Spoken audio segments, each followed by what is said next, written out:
Magandang araw po sa ating lahat. Po ay pansamantala munang naupo. Katatapos ko lang pong magwalis. Yung pong aking walis po at saka dustpan. Isa po yan sa ginagawa ko pagkagising. Kumusta na po kayo? Sana po ay lagi po tayong okay. Tuloy pa rin po tayong nag-i-enjoy sa ating ginagawa sa araw-araw. Lalo po yung ating pong mga plantito-plantita na mahilig sa halaman. Narito po ako sa aming tabi ng gate. Natuwa po akong tingnan ang aking nagbubulaklak ng bougainvillea. Yan po, nakatuwa po. Araw pong ito ay papakita ko naman po sa inyo ano ba po ang pinagagagawa nga po ng isang plantito-plantita sa araw-araw para titinan ko po kung yung iba pong mga plantito-plantita kagaya din po ng ginagawa ko pagkagising at ano po ang pinagagagawa niya sa kanyang garden.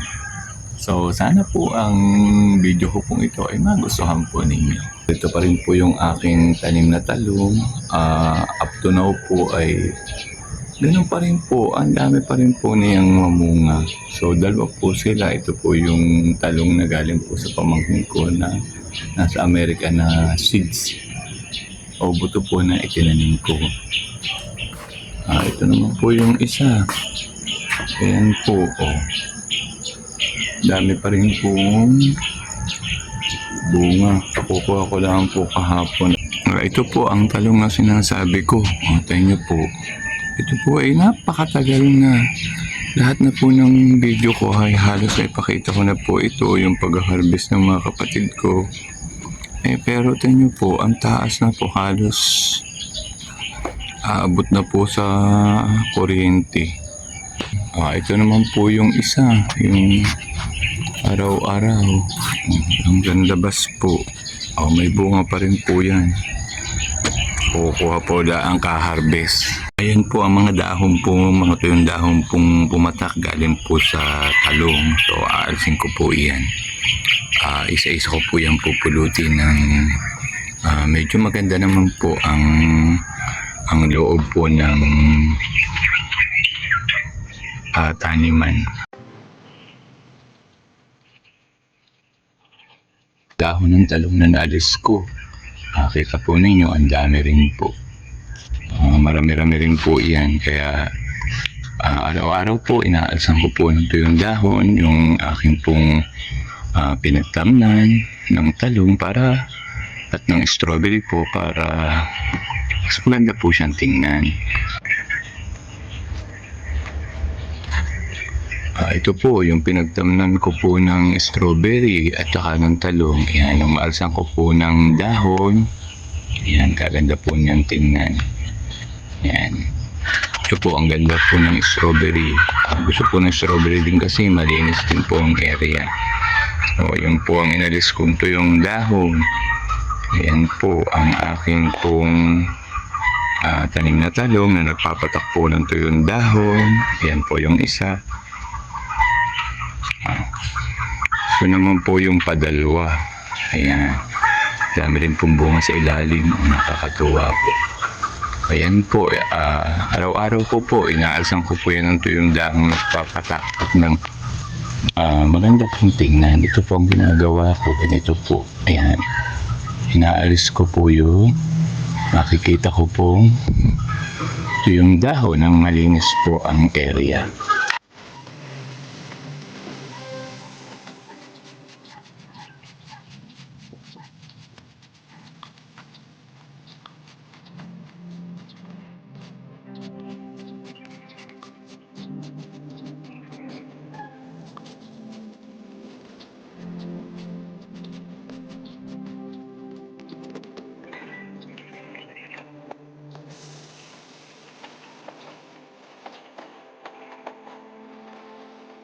Pag okay na po ang labas ng bahay namin, nawalasan ko na po ng ayos.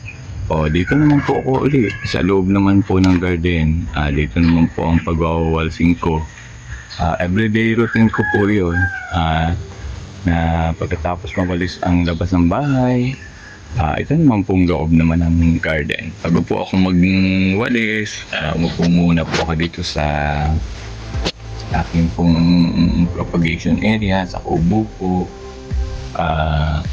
Inom-inom po muna ako ng kape. Ito po ang iniinom ko, kape po na may gatas po. Ayan po, masarap po. Diyan lang po muna.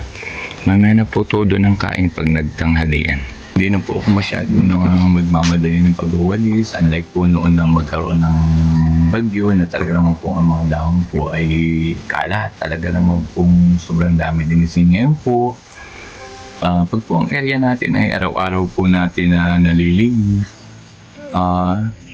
Nakakatuwa po, hindi ka po mahihirapan dahil kakaunti na po ang inyong nililinisin. Tulad po nito, yan, tulad po ng aking pong harapan ng nitong aking propagation area na kubo na dini po sa garden. Pakita ko po sa inyo, wala na po ako masyadong maholsin. Ang dahon po, kita po ninyo, tatatlo. Yun po ang iba, para kaunti nga po. Kasi po, everyday ko na nga po yan winawalsan. Kaya po, ang paligid po ng ating bahay at ng ating kapaligiran, ng ating garden ay mas madali na po malilinis kung everyday po o araw-araw po natin siyang lilinisin, titingnan. Sa una lang po mahirap ang paglilinis pag bago lang po natin siyang pinapaganda. Pero pag araw-araw na po na-maintain na po natin yung paglilinis, pagwawalis, pag-aalis po ng damo, ganyan po ang mangyayari. Sa totoo lang po, ito pong aking garden, ito po ay talaga po namang talahiban. At kami po ay dati po ay umuusap pa po ng taga-tabas, taga-alis po ng damo, nabayad po kami ng lampas po ng 500, nakakahanggang 1,000 po.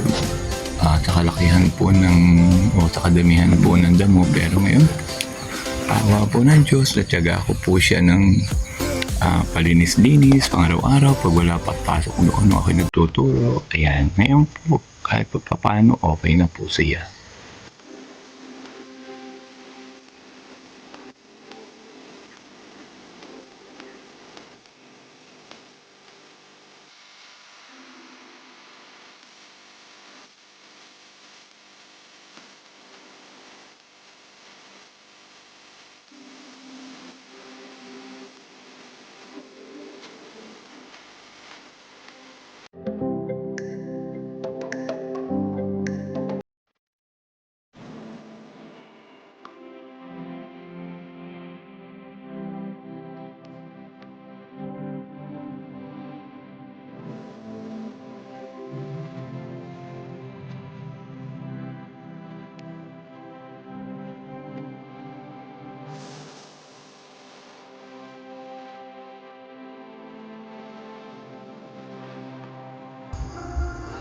Yan, malinis na po ang paligid ulit. Nawalsan ko na po, yun po ang aking walis. Ang susunod ko naman po ay pagpupunasan ko naman po yung pong mga upuan, yung aking pong mga gamit sa kubo, sa incubation area, at din po sa isa ko pa pong tinatambayan. Pupunasan ko din po yan. Hindi na po muna ako masyadong nagdilig ng halaman kasi po medyo basa-basa pa po ang halaman.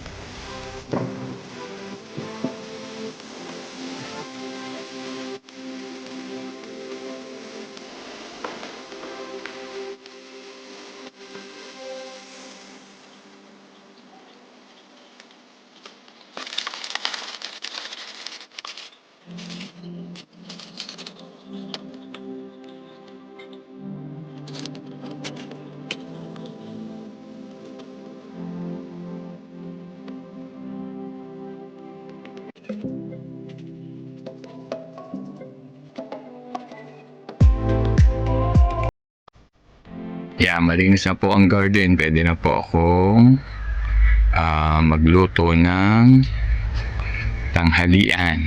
Yan, nakakapagluto na po ako. Maganda na po, malinis na po ang area. Nawalsan ko na po.